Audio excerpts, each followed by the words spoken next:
السلام علیکم سامعین، میں ہوں رانا عابد فاروق اور آپ دیکھ رہے ہیں دا راجپوت ہسٹری۔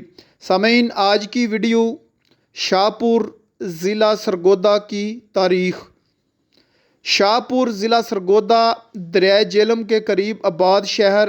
یہ شہر ایسے شہروں میں سے ہے جو کبھی ضلع ہوا کرتا تھا اور آج یہ اپنے ہی ایک قصبے کی تحصیل ہے جس کی ضلعی حیثیت ختم ہو گئی ہے۔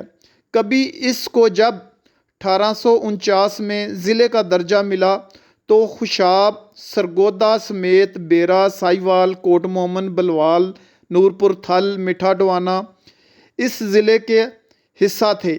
اس ضلع کا پہلا ڈپٹی کمشنر AC بائلی تھا۔ 1853 عیسوی میں خوشاب کو ضلع الیہ سے علیحدہ کر کے شاہپور ضلع میں شامل کیا گیا۔ 1857 میں میٹھا ڈوانا کو بھی ضلع الیہ سے لا کر کے شاہپور ضلع سے جوڑا گیا۔ 1862 عیسوی میں نورپور تھل کو ضلع بنوں سے الگ کیا گیا اور اسے بھی ضلع شاہپور میں شامل کر دیا گیا۔ یہ سلسلہ اسی طرح چلتا رہا اور 1893 تک یہ مکمل ضلعی حیثیت قائم کر چکا تھا۔ انگریز نے یہاں بہت زیادہ کام کیا جس میں ریلوے لائن، تعلیم و صحت شامل ہیں۔ اسی دوران یہاں سکھ گردوارے، ہندو مندر بھی تعمیر کیے گئے جن کے اثرات آج بھی یہاں موجود ہیں۔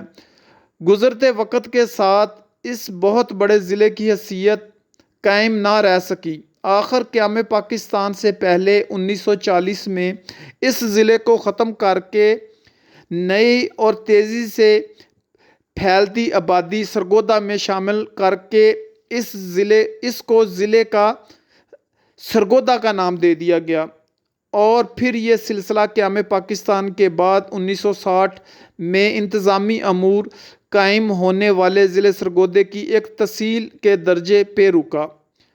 آج ایک عظیم ضلع ایک تحصیل کے طور پر جانا جاتا ہے۔ کبھی اس کا حصہ رہنے والا آج کا بڑا شہر سرگودا آج ڈویژن ہے اور نورپور تھل الگ سے شہر ہے اور خوشاب بھی ایک بہت بڑا ضلع کے طور پر جانا جاتا ہے۔ اسی طرح تاریخی شہر بیرا بھی الگ سے شہر ہے جسے بلوال اور کوٹ مومن شہر ہیں۔ اگر آپ اس شہر کی آبادی کی بات کی جائے تو 2017 کی مردم شماری میں اس شہر کی آبادی 3,50,000 سے اوپر تھی۔ اس شہر کا مکمل رقبہ 769 کلومیٹر ہے۔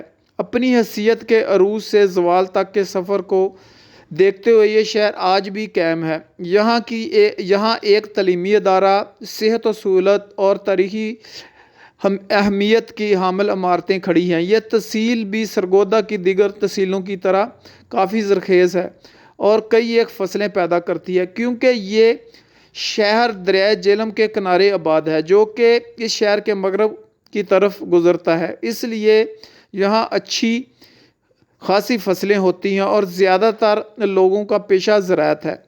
سامعین، امید ہے کہ ویڈیو آپ کو پسند آئی ہوگی۔ ویڈیو پسند آئے تو اسے زیادہ سے زیادہ شیئر کریں۔